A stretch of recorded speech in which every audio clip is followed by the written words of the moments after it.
So I'm going to not do live transcript because I find that after 50 minutes, my computer locks up when I do live transcript.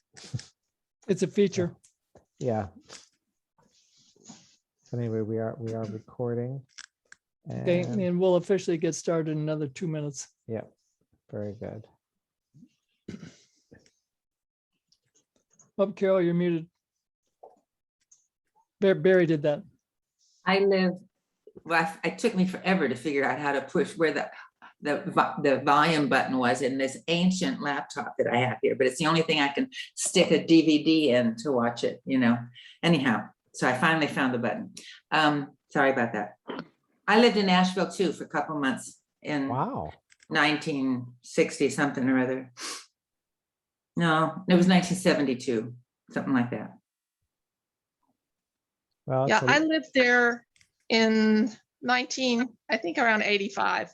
I mean, I'm from North Carolina, but I lived on the coast. I was born on the coast, and then lived in Raleigh for a long, long time. But before going to Raleigh, lived up in Asheville, way up on a place called Rice Knob, way up in the mountains, right on the Blue Ridge Parkway. It's beautiful. okay. Now it is 7 o'clock, at least on the West Coast. And because of the latency, it's not quite 7 o'clock here, but okay. And so, but in a brief moment of seriousness, we will get started. I'm sure there'll be other people that will join us. Since we're still missing several of the other officers. Oops, speaking of which, here they come now, the Caseys. Here's Ms. Amanda. Oh, and it says Dale Harrington, but I bet that's really Patty. Yeah, I had to send her the link that I had, so it came up Dale. Oh, I was at a funny meeting where the fix that. webmaster, did I mute again? The No. webmaster, unbeknownst to herself, gave out her own personal link for the meeting. So everybody that tuned in on the whole screen, everybody was her name. We had about 22 people named Lisa. Oh, good. Brad, sorry, I was fumbling. That's okay. okay. Fumbling. Okay. I renamed you, Patty. Hi, Barry. Hi. Hi, Patty. Hi, Marcia. So I'm going to share my screen and Oh.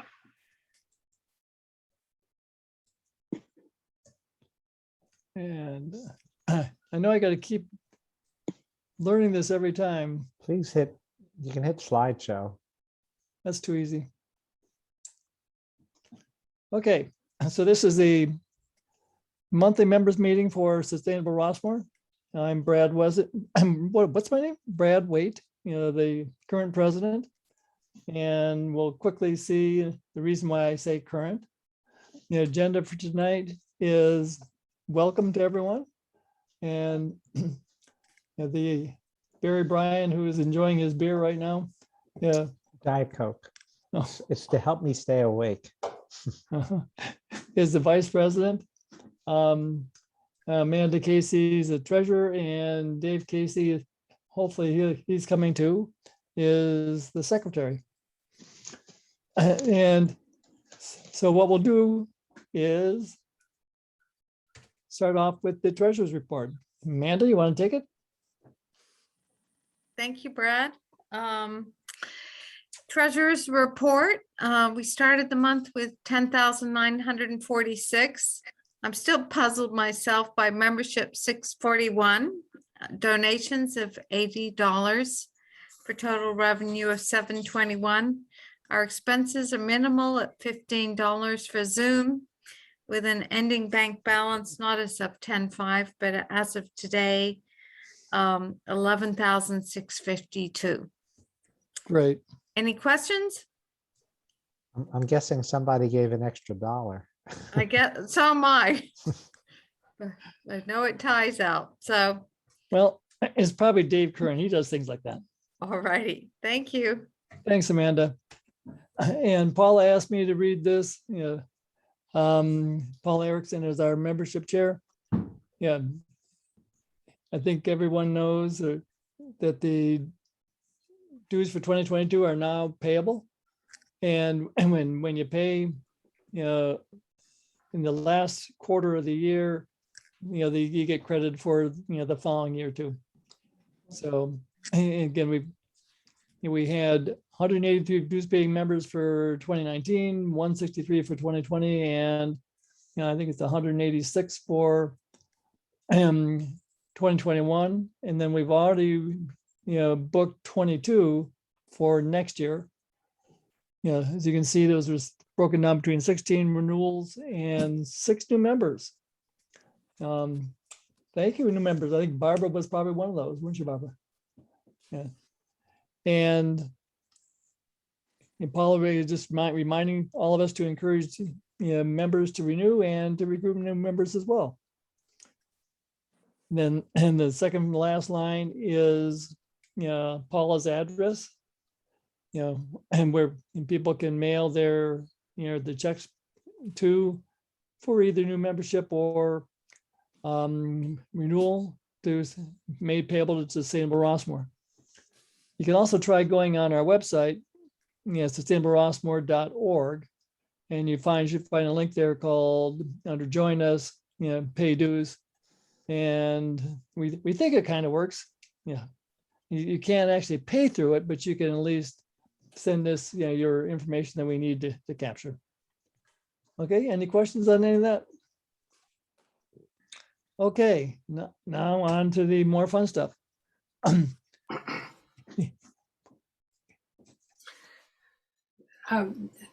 Good evening, everybody. I'm Marcia McLean. I am chairman of the Sustainable Rossmoor Nominating Committee. My committee included Bob Hansen and Foreman and Patty Harrington. We had, the process was we had a list of of about almost 50 people who we thought might be interested in being on our steering committee, with the option that they would eventually become an officer. We contacted more than 50 people, and lots of people were wonderful and terrific and said no thank you. We had a couple of wonderful people who said they would love to be on the steering committee, but they would never want to be officers, which I understand that because they've been doing a great deal. We have 2 people that said they possibly might be interested in being an officer. At this point, we don't have a commitment. And so we will take this up at the steering committee meeting next week. And being an officer is a lot of fun. I mean, I did it for a couple of years, actually about 3 years, and I enjoyed it and made a lot of good friends. So we're looking for other people to think about doing that. And we also have enough people that can be mentors, that if you're interested in doing something and you haven't been around very long, there are a lot of us who would be very helpful to help you with that. So at this point, what we're planning on doing is holding off and having the elections next month. Great. Thank you, Brad. Okay, thank you, Marcia. Any questions on that? And I'm about to elaborate on that a little bit more. And just, since I know we've got at least a couple of people here who are new, and at least one this is their first meeting, so they don't understand what just happened and why. Under the terms of our bylaws, every November we hold elections for positions on the steering committee that are called elected directors. We have 6 elected directors in total. 3 of them, their term is up every year, so therefore every other year we elect people for a 2-year term. And so the 3 terms are up this year that we're looking to fill, and normally would have been holding an election for tonight are the elected director slots that Amanda Casey currently occupies. She's our treasurer, and that Dave Casey currently occupies. He's our secretary. Both Dave and Amanda have said they will run for re-election for the second of their 2 maximum allowed 2-year terms. And the third elected director slot that we're trying to fill is the one that I currently occupy and have for the last 4 years. And so therefore I'm termed out and not allowed to run for re-election. So the process is we fill the elected director positions. They go on the steering committee, officially the 1st of January. And also on the steering committee are several appointed directors by specific position. And then also the chair of each of our officially recognized committees is on the steering committee. So then in the first steering committee meeting in January, the members of the steering committee from the 6 elected director positions elect the 4 officers. And so at this point, again, we don't have anybody who has said they're willing to run for the 3rd elected director position. As I said, the one that I will be vacating. And then on top of that, we, through straw polls, we don't have any of the current elected directors who are really anxious to become president. So that's why we've decided to, after Marcia and Barry and I consulted, we decided that we would take this up at the steering committee meeting next Monday and say, okay, where do we go from here? Yes, because we do need a president. Yeah. And then once we figure that out, then we'll hold the election in December. We do have one person that has said that, if we hold a gun to his head, he would probably consider running for that seat. Not super critical about being super anxious to become the president, and so Dale, I see that your hand is up. What can we? Well, I had a question. I haven't looked at the bylaws, but Brad, once an officer terms out, can they be an officer after they're off for a year or so, or are you just out of it altogether? Well, I don't think there's anything in our bylaws. Barry and Dave will correct me if I'm wrong, but I don't think there's anything in our bylaws that allows a director to, after some period of being off the steering committee, of running for re-election. One of the things also, but one thing our bylaws do say, that once the president's term is up, then they stay on the steering committee for a 2-year stint as past president. Obviously, primarily acting in support and provide some institutional knowledge, etc., for the new incoming president. If the new incoming president would benefit from that, etc. So, and that's a long-winded way of saying that I will still be on the steering committee for another 2 years. I just won't officially be the president. I'll be the past president. For example, right now, and for the last 2 years, Marcia McLean has, so as of today, Marcia McLean is still the past president, because because you know, she became past president when I was elected president 2 years ago. So, Marcia, And- do you have to leave altogether now? technically, yes. Technically, yes, that's correct. I do.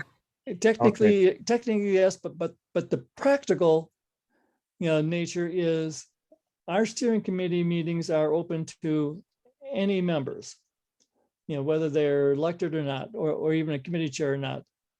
Technically, they're not allowed to vote on things, but they're allowed to attend them. And if they've got, something to contribute, obviously we'll take their good contributions. So that's a long-winded way of saying that even though Marcia on January 1st will no longer be past president, we'd love to have her keep attending as many of the steering committee meetings as she's willing to, because, she's been with the club for, 5, 6, 7 years now. So. Perfect. So. And so that this is a not too subtle, advertisement or a recruiting pitch, for people to consider, if they would be willing and able to, to step into an officer role on the club. So if after, thinking about this for a day or two, if you're interested, we're willing to consider it, or if you know someone who would be, please get a hold of, me, Barry, Marcia. Whoever. We're Yep. we're open to come up with all great suggestions. So. Right. Okay. Dave, Amanda, you got any questions? Okay, they're good. And so if there's no other questions, we'll move on. Not hearing any? Okay. Now, did Adrian make it? Barry, I can't see the full. Oh, excuse me, before we do that, Barbara's got her hand up. But you're muted, Barbara.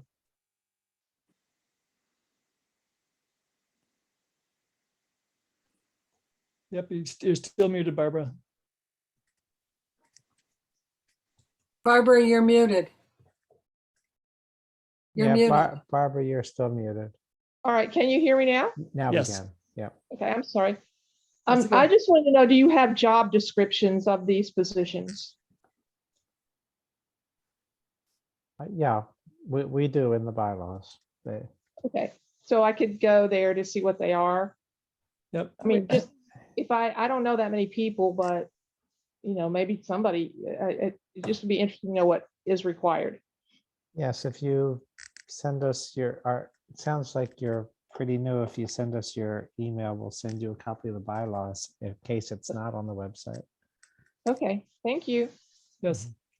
Plus, I'm willing to bet that you probably provided that to Paula when you joined the club, and so I'll bet she probably has your email address.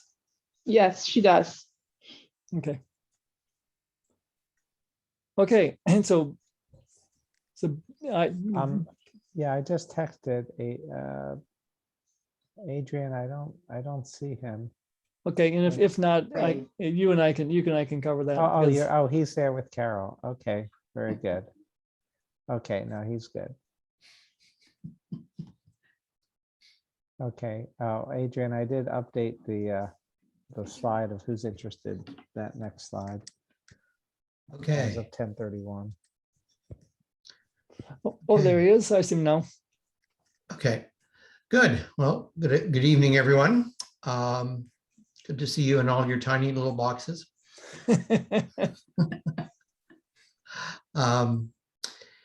Anyhow, so I think most of you are aware of the fact that we've been running this Rossmoor shared solar initiative for the last several months, almost a year actually, since I wrote the original article that appeared in the Rossmoor News on the 11th of November last year, suggesting some sort of mutual wide kind of an approach And we went down one path, which didn't really work out. And so we've now gone down a different path, starting in September, where trying to get everybody who is interested on board before the end of the year, because in early January, we anticipate that the California Public Utilities Commission will be changing the rules. And so the economic advantage of solar will be considerably less than it is today. Today, it's a very good investment.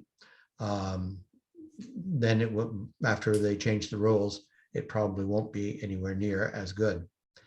And so, so we tried to figure out a way that we could get people to sign up, that they could actually enter into a contract to install solar over the next little while, and actually install it after the CPUC decision comes down, but still get grandfathered in as under NEM2. And we found out this sort of way using shared solar that made, well, we know it would work under circumstances, and we believe it'll work under most circumstances. And so we're now working with 2 vendors to actually bring quotes to all the people who are interested. And we'll be sharing those over the next week or so, sending those out. And then people who are interested can actually indicate their interest and actually receive contracts, which they would then have to sign and by the end of the month, essentially. So as it is today, actually, if we could go back to that slide. Barry, could you share your screen back again? Yeah, sorry, I stopped it because I didn't think you were going to refer to it. Sorry, Okay. Brad, can you start the screen sharing again, please? Yes. Being producer sometimes doesn't always work. Particularly when you've got No. a guest under controls. Yeah. Anyway, we'll see the screen backing up in a minute, but what's pretty cool, yeah, this. We've actually got more than this as of today. We're up to about, I think it's about 340, 330 some odd people have said that they're interested. This is an incredible amount of, this is amazing when you think about it. Because everybody who's said they're interested is willing, is willing to spend roughly 15,000, 10,000 after the tax credit to $20,000 to install solar on their own nickel in the next couple of months. The greatest number of people are from Mutual 3 in the various different projects across Mutual 3. And there's a reason for that, and that is because much of Mutual 3 is electric heat, electric water heating and electric space heating. And so their electricity bills are very high, and the benefit of solar, the economic benefit of solar is correspondingly great. Mutual 1 has expressed 90 people from Mutual 1 have expressed interest. And we're trying to find a way of doing that that's a really truly shared approach using a carport, a couple of big carports or carport complexes, especially up at the top of Golden Raid where they have great sun. And we could do something there. Mutual 8 with 19 people out of, because they've got 100 and something odd people in Mutual 8. So that's actually almost 20% of Mutual 8 is very interested, and they've got great sun, so they should be able to do very well. And Mutual 70 has also a number of people there, 30 people. Yeah, so they're actually almost at 30% of Mutual 8 has indicated interest. So we have some really some great numbers here, and the next 2 or 3 weeks we'll see how many are, when it comes down to actually writing a check, how many are willing to step up. But it's been really quite gratifying, the amount of interest and participation by everybody. And we have a great team. There's almost 20 people on the team from all of these different mutuals, helping out and different projects, helping out, talking to people, being willing to answer questions, do some of the recruiting, et cetera, et cetera. So it's a very much a team effort. And I have to thank everybody for their help. So with that, I'll shut up. And if there's any questions, happy to answer. And Carol has her hand up, and then I've got a couple comments to add to your wonderful presentation, Adrian. Carol? Okay.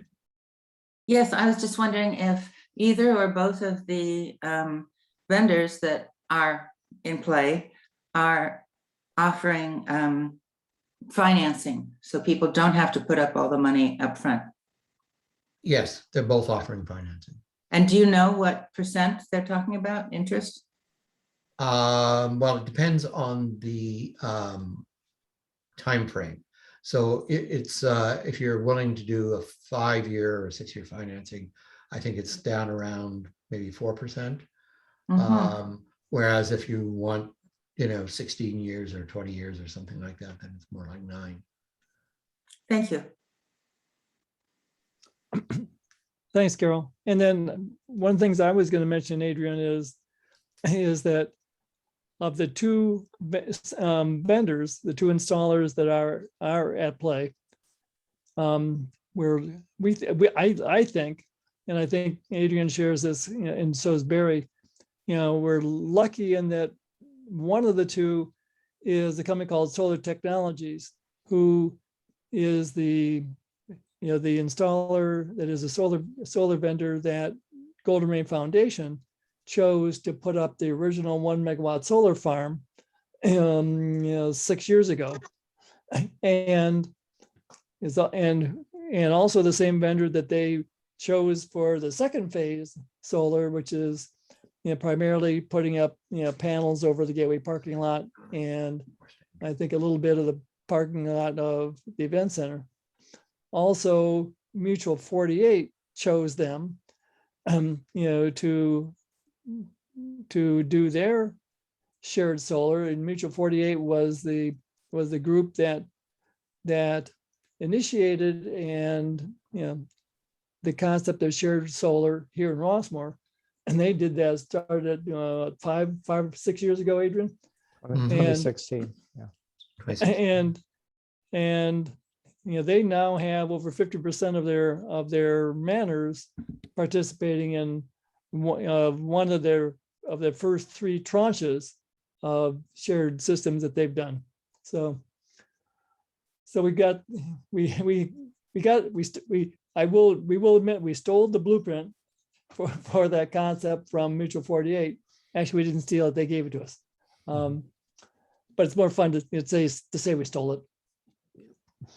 And then again, so we have done, especially Adrian and Barry have done a significant amount of work in vetting the vendors, because we just don't want anybody to play in the sandbox with us. Okay. Any other questions? I might also mention, just as a sort of an interesting fact, that if we do install sort of 200-300 of these in systems, we'll actually be installing more solar than the GRF project. Yeah. In bits and pieces. Yeah. In bits and pieces. Well, and also this is a starting point that even though NEM2 is going away, that the concept of collectively helping a lot of people get solar together so that they don't have to worry about a lot of the complicated decisions they have to make, that we're providing advice all along the way, points to a way of doing solar with batteries when in the future, when battery prices come down. So we look at this as a great next step, but it also is something we can build from in the future. Yep. Okay, any other questions? Let's move on to the next. Well, there's actually Alice King wrote in the chat, when are we getting approval from Mutual One to go ahead with shared solar on Mutual One properties. Adrian, do you have any, or actually, or is John Moe on the I don't see call? John here. Okay. I know they have another meeting on the 22nd of November, I believe it is. I could have that date wrong, but it's sort of in that neighborhood. And they are bringing, and they are going to try, they're going to be talking about it at that point. And so the key thing actually for First Mutual is they don't have to have sort of the rather larger and more complex version of shared solar. They just need to allow residents, owners to place panels on a big, on a carport. And so that, if that's allowed, they allow that, then the real benefit of the shared solar can really work for Mutual One. I hope that answers your question. Okay, moving on. It's Carol. Yes. So the Trash Talk Committee will meet in person again. We met in person last time. It was well attended. People are still getting up their courage about meeting in person. So we'll have the weather and that to deal with probably. But as always, it's the third Wednesday of the month. So it's going to be November 17th at 10 a.m. The topic is going to be continuing what we started last time. We had so much to talk about. We sort of interrupted when it was time to end the meeting. We were focusing on ways to. Excuse me, Carol, we can't see you. Is that on purpose? That's because you've got the slide. Oh, I'm sorry. That's okay. No. You're No, also- it's because of what your camera's not, you're not sitting in front of your camera. I am. I was before. There we go. Now we can see you. Oh. No, now we can't. Okay, there. Yeah. Now we can see you. All right. Excuse me. All right. Okay. Now I understand. The little one in the corner. Okay. So we never got around to talking about ways to save money hosting a party. So we'll try to get to that. But people had all sorts of good ideas about gifts and how to reduce waste. It's a matter of just buying less things and less stuff was part of the discussion, and how to be generous and loving without having to, impart more stuff. And everything from that to wrapping gifts and or not wrapping them at all. And lots of good ideas about cooking and so forth. So we had lots of ideas, and I shared a long list of Carol Byram took excellent notes, and we made a summary of about 12 things that people came up with as ideas. And some of we made a conscious effort that people there would write a letter to the Rossmoor News, and 3 of them have been published already. So some of that's being shared with a wider audience. So that's what we're going to do on the 17th, is talk about how to have less waste. Then you don't have to sort it and figure out where it goes. You just don't have it to begin with, which is the concept of zero waste. Yep. Okay, we can advance the slide. Before we do that, I just want to share a little Okay. micro war story. Yes. A couple days ago, I walked down to our trash enclosure to take our stuff down and open it up, and I noticed it on the second of our 96-gallon black landfill bins was a wet and dry shop vac sitting up there, and that someone had handwritten and taped a note on it that said, "Come on, these aren't supposed to go in the landfill bins." And so unfortunately, they're still there today. And so if they're not gone, then I think I know what manner they came out of. So I will have a discussion with them. So That's good of you. I want to give credit to Kathleen Epperson. She's not on the call or on the at the meeting now, but she has developed an incredible team of people and organizing them in Mutual Two, and has for several years now been the main person who does the design work for the pages, the recycling pages at the front of the newspaper, of the phone book. So if anybody didn't know, there are pages that start at about approximately page 20 and then go for 8 pages about recycling.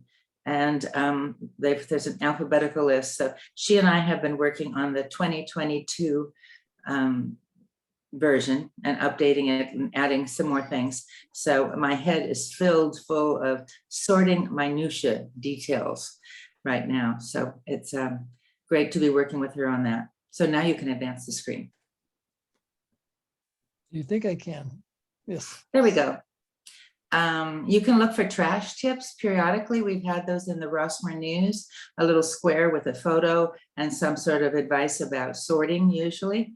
And so this is the tip for this month. These are package, wrapping ribbons and paper, and whatever the ribbons and paper are made of, these happen to be a lot of metallic ones, they don't belong in recycle. So you'll see that it's in a blue recycle bin, and that's not the right place for them. They all go in landfill. Some of the clever ideas that people had is to use those gift bags that are usually colored, and you can stuff some tissue paper in the top if you want, but the gift bags are reusable and the tissue paper can be recycled. Another idea to avoid wrapping altogether was to use fabric. Quite a few people have bought, even at thrift shops, the napkins or even tablecloths, and that, $2 or $3 tablecloth, you can wrap it around a gift and have somebody be able to reuse it for something. So that's a trash tip. And about every month, one of the things that Kathleen has done is she has a lot of people. They have over 40 trash tips and one a week. So we've got nearly the next year's supply. But I want to encourage anybody, if you see a good picture, something that doesn't belong where it is, and you can get at an angle where you can show that off, most of the time they're going to be in the newspaper in black and white. So you might take that into consideration if you're a photographer, but it can also be something done correctly. So it's easier to get inspired about showing off what neighbors have done that's incorrect. And that still makes for a good insertion in the newspaper. But remember that we can do things that are done right also. So send a photo to me or to Kathleen Epperson if you know her. And we work together to screen them and to prune them and to make sure they're not redundant of what we just submitted the last week, kind of thing. So we'll add the text, or you can suggest text if you want. So please help us add more trash tips.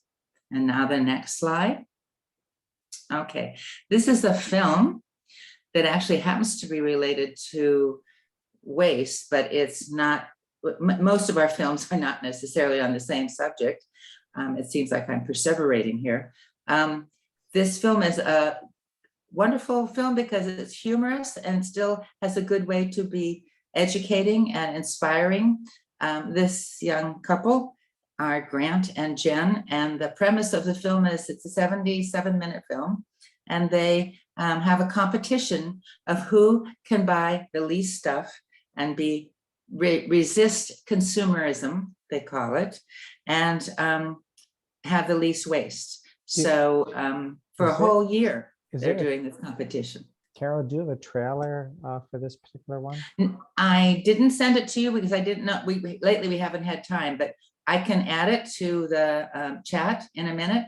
And if there's time at the end of the meeting, I will share that.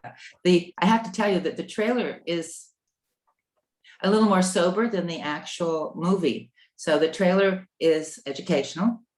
It gives you an idea of what's going on, but there's a lot more lighthearted and a little bit of stop-start animation and some other funny things that they've done in the filmmaking technique. So, and there'll be an optional discussion afterwards. So that's on the second Wednesday. So that's this week. No, wrong. That's a week from tomorrow, Right. November 10th at 7 in Peacock Hall. Okay. And you do need to wear a mask there. I think we will have time for the trailer. Okay, I will do that. And I think I have one more thing to mention on another slide. Okay, this is the globe on ice cubes, because the film that we're recommending for the Green Sofa Cinema series, some of you have been participating because I've seen you online. It's a two-part program in that you're invited to watch a free film streaming at home. This month's version is called Can We Cool the Planet? And you just go to YouTube and put that title in, and it's the only one with that title, and you'll get a 54-minute interesting film. It sort of alternates high-tech, over-the-top, unproven technologies with down-home, low-tech things that have been very successful. And it gives examples of different countries where not new and not expensive things have been very significantly lowering greenhouse gases. So, and it's also, it's a little bit about cooling more than just greenhouse gases. So some of it has to do with vegetation and trees and literally providing shade and some of those other aspects. So it's how would we cool the planet? Part two is that if you want to register using that bit.ly link, or you can, it'll be in the newspaper too. I just tried it, and there was a space between the J and the O. I eliminated the space, but it still didn't work. So Uh-oh.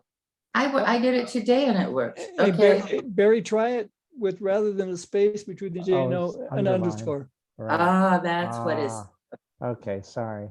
Okay. Let me do it again. I'm glad you're trying things, though. I usually do before I put them in the print. In the newspaper next week and the week after, there will be this bit.ly link. So you'll be able to register to be able to get the Zoom link to participate in the discussion.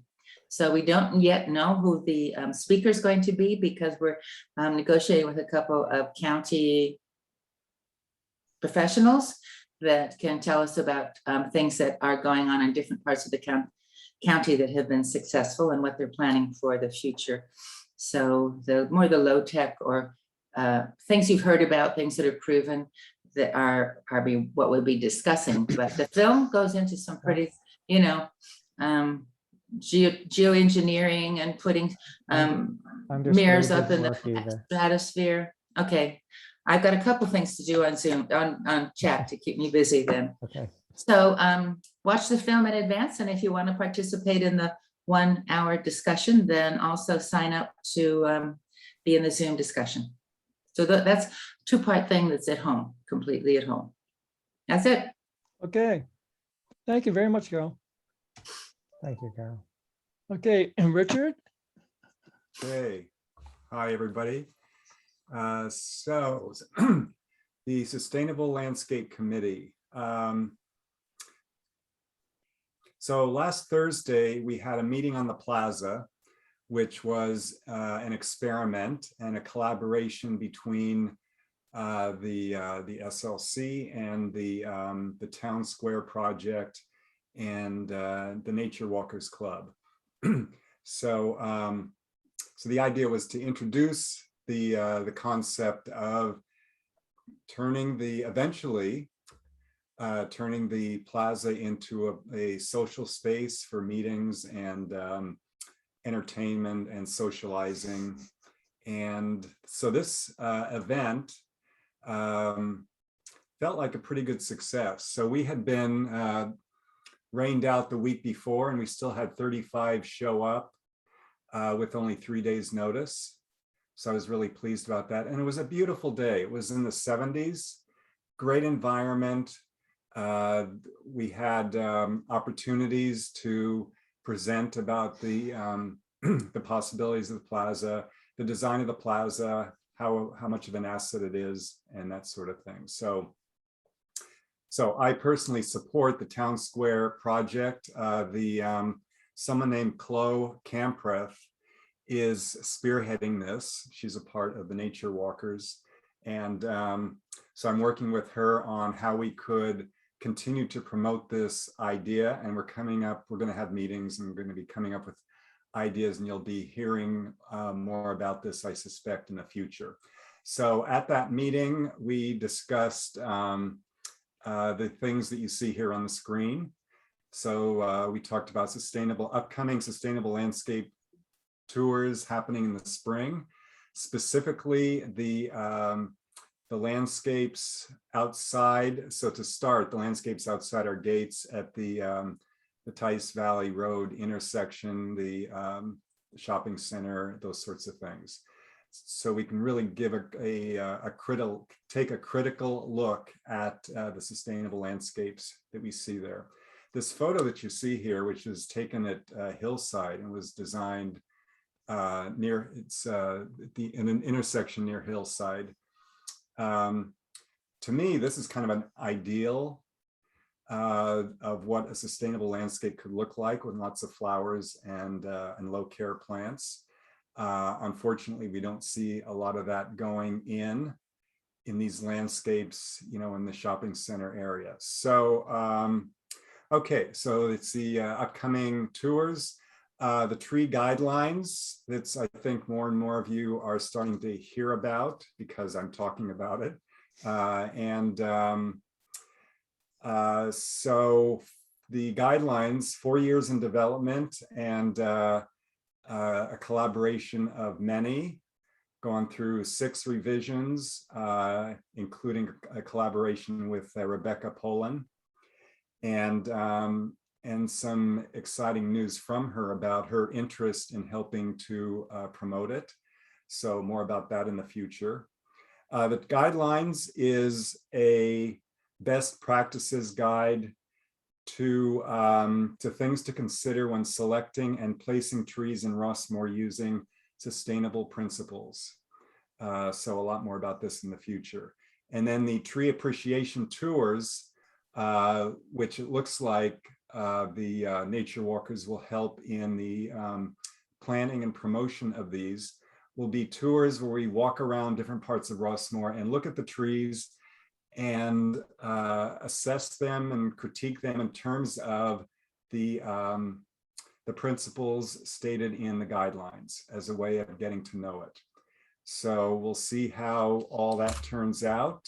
So with the the new release of the guidelines, I've started emailing it out. Some of you might have seen it, at least Barry. I think I sent it to Barry.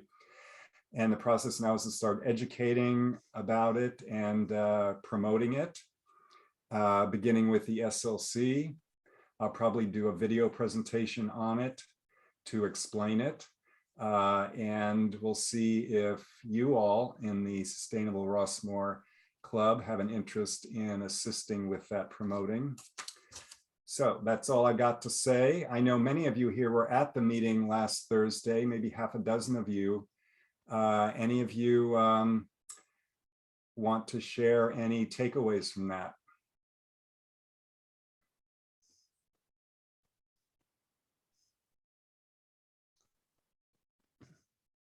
Okay. Thank you, Richard. Yes, and thank you very much, Richard. Thanks for all your hard work on that. I could add something about what I learned there. Sure. Okay, Carol. Carol. I'm one of these people who has blinders on unknowingly, pretty much in life. So, Richard invited us to look around the plaza and see what was there. And if he'd given us a quiz, like close your eyes and tell me how many trees you think that there are here, I would have failed royally. But he gave us some information about the trees. He told us about Carol, can we see you? Is this better? Yes, that's much better. Okay. Yeah. So about how the Renaissance architecture influences even Rossmoor's square, and how there's the line of a circle in the square and then a square around the circle, which I never noticed before. And then we talked about the different sizes of the trees at different portions of it. So anyway, I won't sit there in Peacock Plaza and ever experience it quite the same way again. So thank you, Rick. Yeah, so the purpose, there's a simple purpose for what I'm trying to present, and that is let's, especially with sustainability, especially with trees, learn how to look at them so that you can appreciate them and really notice. You know, people, there were some people who didn't even know there were trees in Peacock Plaza. Some of you may not even know. There's like, so there's sycamore tree, there's like 6 sycamore trees that really enclose a space.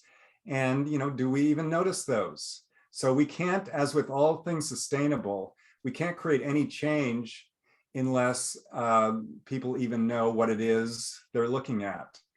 And my big promotion now with sustainable landscaping that is going to take probably a couple of years is learn what sustainable landscaping means. And we have to just start right at the beginning. What on earth does it even mean? And so that'll take a few years. And so that's the primary thing. Good. Very good. And that is a certainly a worthwhile objective, Richard. Because as some of you, actually a lot of you have heard me say before, and I will say again every chance I get, I think that probably the number one cause of us getting in the mess we're in with this climate crisis is because over the decades, if not the centuries, we have lost more and more touch with nature. And so, and I'll bet the vast majority of us go through the day without, even once, truly stopping for even a couple seconds to, to appreciate and notice some aspect of the natural environment around us. So, Yes.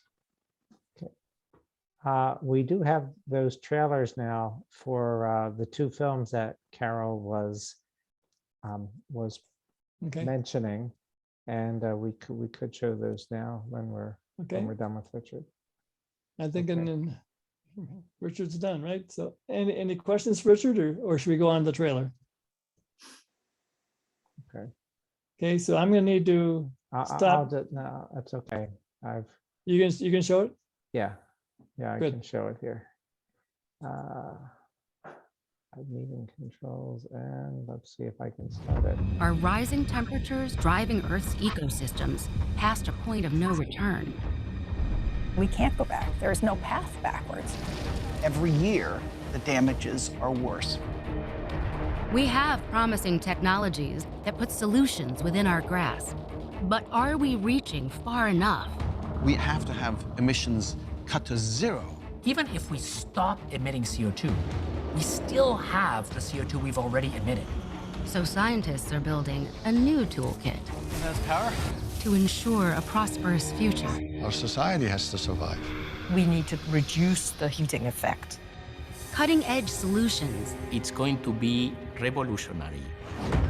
It's like science fiction. It's really important that humanity has a backstop.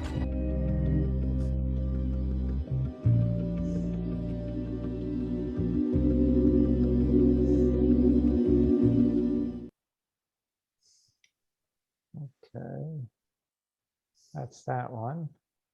And then that was for Can We Cool the Planet? And then Thanks to the funders of Peril and Promise for supporting PBS Digital Studios. Humans are running a dangerous experiment on our planet. We're putting more and more carbon dioxide and other gases into the atmosphere, which are trapping the sun's energy, and lo and behold, our planet is heating up in response. To fix this, we could cut Barry, carbon dioxide. You're getting the voiceover from the next Yep. I am. YouTube thingy, so you Yep. somehow have to stop Okay, YouTube. Yeah. Okay, sorry. That's okay. There. We've all done it. By the way, the bit.ly link is now in the chat for anyone that wants to copy and paste that. And there was a space, and when I closed the space, it worked as it should have. So it's now correctly in the chat box for anybody that wants it, and it will be correct in the newspaper as well. Hey, Carol. Yes. And it works the same way for me. Paula says, when I close my mouth, I work the way I'm supposed to.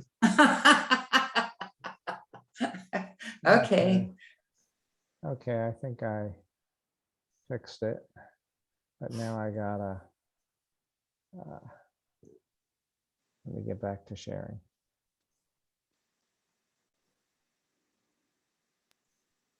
Oh, let me stop that. I don't think I hit share for video clip. Let me try it again. Oh, wait, there's a, okay, optimize for video clip.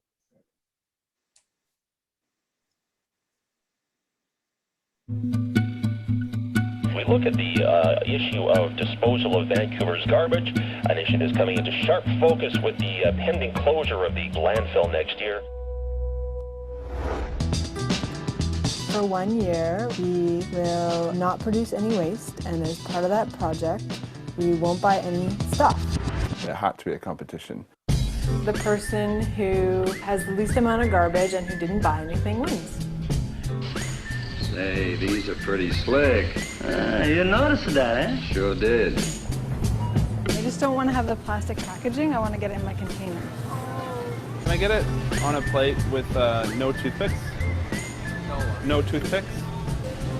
I didn't want the toothpicks. Sometimes I do wonder because we're trying not to produce garbage, but then the person next to you in line is just getting their stuff double bagged anyway, and I just wonder if there's even any point in us doing this project. 2 years ago, I started hearing something referenced, described as a floating island of garbage, twice the size of Texas. This is what the ocean water looks like. The competition between the plastic and the natural food is greater. Trash outweighed the plankton by a factor of 6 to 1. This piece is 1 million plastic cups, which is the number consumed just on airline flights in the United States every 6 hours.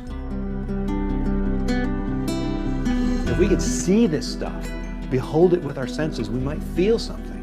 And when we feel something, that's when we act. Jen has become so passionate about this project. She's researched how to make laundry detergent. She's made toothpaste from scratch. How's it taste?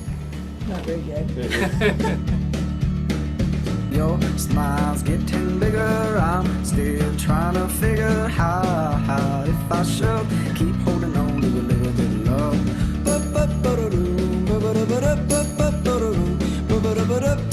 The number one thing is do one more thing. Let's do one more thing that isn't sustainable and change it to sustainable. And then just don't stop. The environment will win, and hopefully I will win.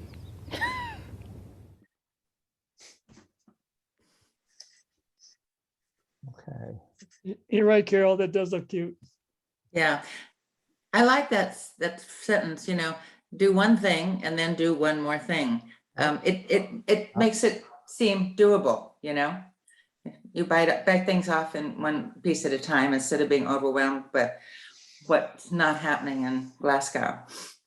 So. Okay. And so does anybody have any other comments, questions? Because we decided to push the election out to December. You guys are just, if you don't have any questions, then you're going to get back the gift of time.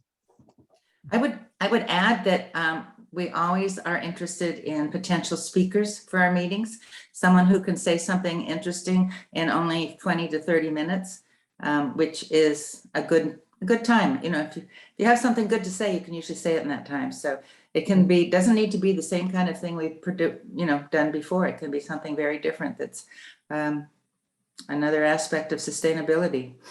So exactly. So Brad, the Casey's asked, what are we thinking about COP26? And I, for one, was thrilled that there was a commitment announced today of many countries, or many more countries, committing to ending deforestation by 2030, or at least having pledges to that effect. That was a very, very hopeful sign today, covering 85% of the countries or 85% of the forests. And I was thrilled at that, and I'm sure that the Tree Planting and Preservation Committee and the Sustainable Landscaping Committee will also feel very good at that particular pledge.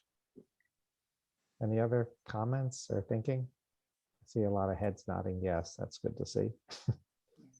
And they're, Go ahead, Go Amanda. ahead, go they're ahead. also making a commitment to reduce methane emissions. And I think that's near and dear to our heart for a lot of it comes from agriculture. A lot of it also comes from natural gas, but I think it's nice to see some commitments being made at the international level. Very good. And my else? question is, do we have any understanding, how much those commitments are backed up by enforcement mechanisms? Well, we'll have to see the details. Yeah, they haven't gotten that far yet, but I did hear a newscaster say something positive, even though there may not be, for instance, carbon pricing has been an incentive and not incentivized, but not enforced, no penalties.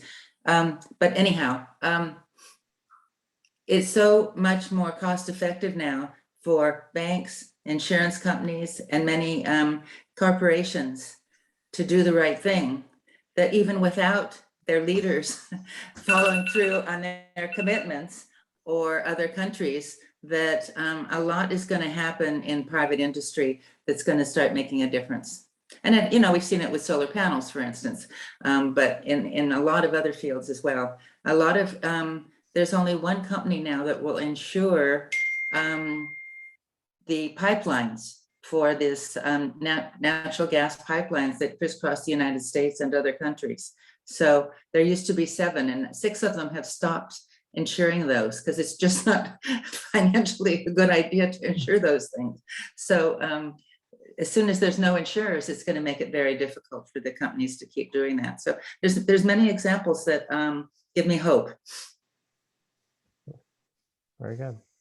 Good. Any other comments about COP26? Okay, Dale. Dale does. Yeah. I don't have a comment about that, but I'm going to be sponsoring another clothing drive for White Pony Express. Tentatively, it'll be December the 1st, but watch for the information in the Rossmoor News. And because it's wintertime, the types of clothing will be limited. That'll be there. It'll be in the article. And the other thing is that White Pony Express, and when they collect groceries or food from the many grocery stores in the county, it includes the stores giving them eggs, because if an egg is broken, then they have to get rid of the entire dozen. So they give the whole container and the dozen of eggs to White Pony Express. Then the employees at White Pony Express take the eggs out, clean them that are not broken, but usually the container then is contaminated because of the egg that broke. So then they need clean egg cartons. So I'm going to be including including that in the article if people have egg cartons. And so if you do have them, please save them and then give them to me at the collection point. Thank you. Great. Thanks, Dale. Very good. Joy? I was just reading about Boris Johnson from the UK. He says we have a ticking doomsday device. He says the threat is climate change triggered by the burning of coal, oil, and natural gas. And he pointed out it all started in Glasgow with James Watt's steam engine powered by coal. It's 1 minute to doomsday, to 1 minute to midnight on that doomsday, and we need to act now. That was very powerful. Yeah. Thank you. Sure. Okay, and does anyone else have any comments, suggestions? Okay. In that case, yeah, we'll call it a wrap and you get the half an hour back. You use it wisely. Go do something sustainable. And Paula will tell you my naps are sustainable. Okay. Very good. Thank you very much, everyone. Good meeting. Good meeting. Thank you. Thank you.